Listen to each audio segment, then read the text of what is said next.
Wacha nitasema Bwana Yesu asifiwe. Kwa wale kama kuna Waislamu pia tutasema asalamu alaykum. Mimi kwa majina kamili naitwa Samuel Lunganzi Marunga. Mimi ni Mwanyoto na hapa naona ni boma langu. Sababu mzee wa hapa ni Mbetsa. Mbetsa ni mkubwa wangu mimi. Kwenye yuko manake hapa hayuko, lakini nimejisikia niko nyumbani kwa sababu yuko wangu. Manake mkubwa wangu mimi ni Mbetsa, mdogo wangu ni Mangale na hapa ni nyumbani kwa Manyota na mimi ni Manyota, kwa hivyo niko nyumbani. Ningesema ni kwa Kiswahili kidogo kwa sababu kuna wale ambao kwamba hawatasikia Kiswahili, niweze kuwaeleza wapate kufahamu nini ninachokiongea. Nikiwa hapa niko na kofia moja peke yake ambao kwamba kuna mama amenituma nitembee huku Zombo na leo tumefanikisha kufika hii kijiji yenu. Na jana tulipitia hapa lakini ilikuwa masaa ya jioni, tulikuwa tumechelewa kidogo, nikasema asubuhi tutapita hapa. Nashukuru nimepata timu kubwa na nimefurahia pia kunipewa nafasi ya kuongea kidogo kwa kifupi ili nieleze mawili matatu yale ambayo kwamba tunaweza kusaidiana kama wananchi wa Zombo na Kwale kwa jumla. Kwa nini nifike kwenu kijijini leo? Sababu ya kwanza kunifikisha hapa ni kuja kuwahamasisha. Huu ni msimu wa siasa na msimu wa siasa sio msimu mbaya, ni kama ile msimu tu wa kawaida wa kulima. Lakini sasa huu ni msimu wa siasa wa kulima, kuchagua viongozi ambao kwamba watawawakilisha kule eneo bunge la kwetu Kwale. Ninyi wanakijiji wa hapa, natumai mko wazima, Mungu awasaidie, mko na afya nyote. Naona bado kuna watoto wa shule pale, kuna mwingine ako 9 ameniambia, kuna ule msichana pale amejificha naye anasema amemaliza shule yake imefika lakini hajapata kitambulisho. Kitu cha kwanza tumeongea kuhusu habari ya vitambulisho. Jana vitambulisho vilikuja kule kwa chifu pale, chifu mwenza mwenye na watu wa IBC walikuwa pale kutoka jana. Wanasema kama inawezekana wewe uko na kitambulisho chako, labda ulikichukua kapotea, ukasajili tena ukaangalie pale. Kama labda uliandikisha na hujaenda, enda ukajaribu kukitafuta pale, labda ni kimoja cha kile baada ambao zimekuja jana pale. Hilo ndio habari ambayo kwamba niko nayo. Habari ya pili, niko na mama ambaye kwamba anaitwa Grace Mumo ambaye ni MCA mtarajiwa hapa Zombo. Yeye itakuwa ni mara yake ya kwanza kusimama kiti. Na kwa kusimama kwake kiti si eti kwa kutaka kwake yeye mwenyewe. Ni vile ni mzaliwa wa hapa, amezunguka hapa Zombo, akaona vile shida mko nazo ni nyingi zaidi. Kama ninyi watu wa hii kijiji, nimeona barabara kufika hapa imekuwa ni shida upande wangu mimi mwenyewe.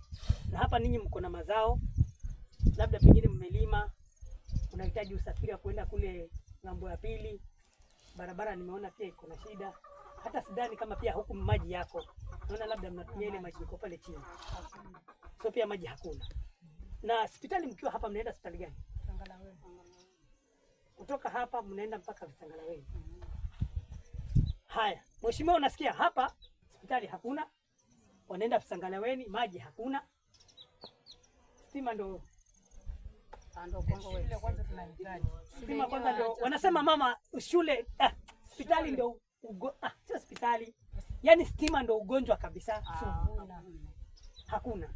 Shule hakuna. Hospitali nayo Visangalaweni. Maji shida hapa. Haya sasa ili kwamba huyu kiongozi wenu ambaye kwamba anataka kuja kuomba kura. Ninyi mnataka mfanyiwe nini na nini? Nataka shule na maji. Kitu cha kwanza wanahitaji shule na pia maji safi.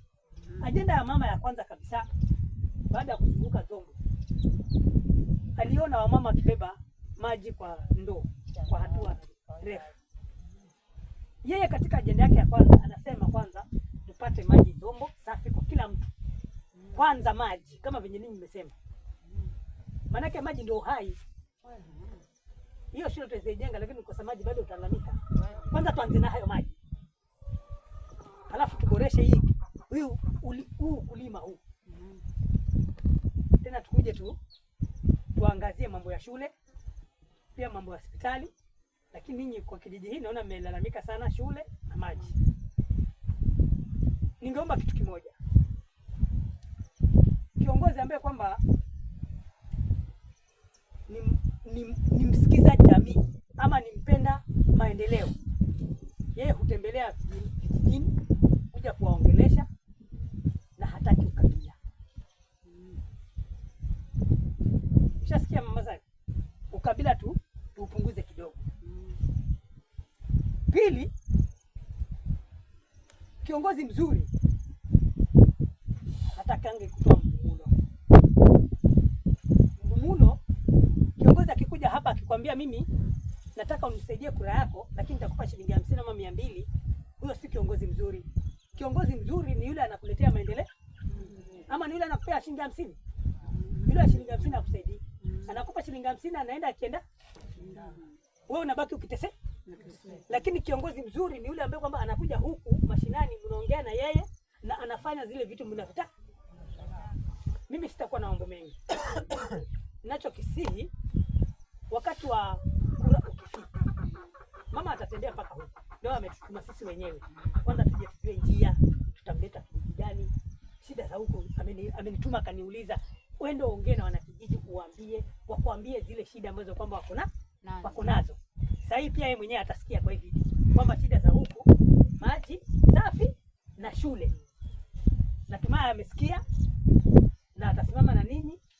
Sasa swali langu ni, yeye ameomba kitu kimoja. Anataka kuwa sauti ya Zombo. Anataka kuwa nini?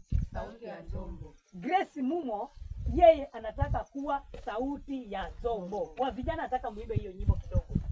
Grace Mumo anataka nini? Anataka kuwa sauti ya Zombo. Sauti ya Zombo. Na usawa na maendeleo. Hiyo ndio slogan yake. Karibu mama.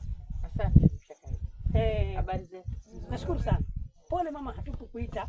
Kulikuwa mbali, lakini karibu sana. Mimi naitwa Samuel Lunganzi Marunga. Mimi ni mkereketwa wa mama ambaye kwamba anataka kiti cha MCA hapa Zombo Ward, na tumeamua kutembea vijiji hivi. Jana tulipita hapa, tulikuwa jioni, leo tukakuja asubuhi. Tunaelimisha watu kuhusu maendeleo peke yake. Na kiongozi mzuri ni yule anakuja chini mashinani, anaongea na wanavijiji, mnasikilizana na mnasema zile miradi ambazo kwamba mnataka zifanyike. Hawa mama ambao kwamba ni majirani zako wamesema wako na shida ya maji safi na shule pia hakuna. Kwa maoni yako mafupi kidogo kabla tukate video. Songea hapa kidogo. Mimi shida ambayo naona hapa sana ni barabara na shule na pia maji. Sio maji pekee yake. Maji. Barabara, shule, stima. Barabara, shule, stima. Na maji. Yaani tuko nyuma. Sisi ni kama tulisaulika huku. Hatuko wa Kenya. Hapa kuna balozi. Tunaye jamani, tunaye, lakini sasa fikiria sasa hivi. Mtoto kama huyu ashafikisha kwenda shule. Sasa hivi hatujui tutampeleka wapi. Tukupenda kumpeleka shule Perani, Mwamose, Ganda.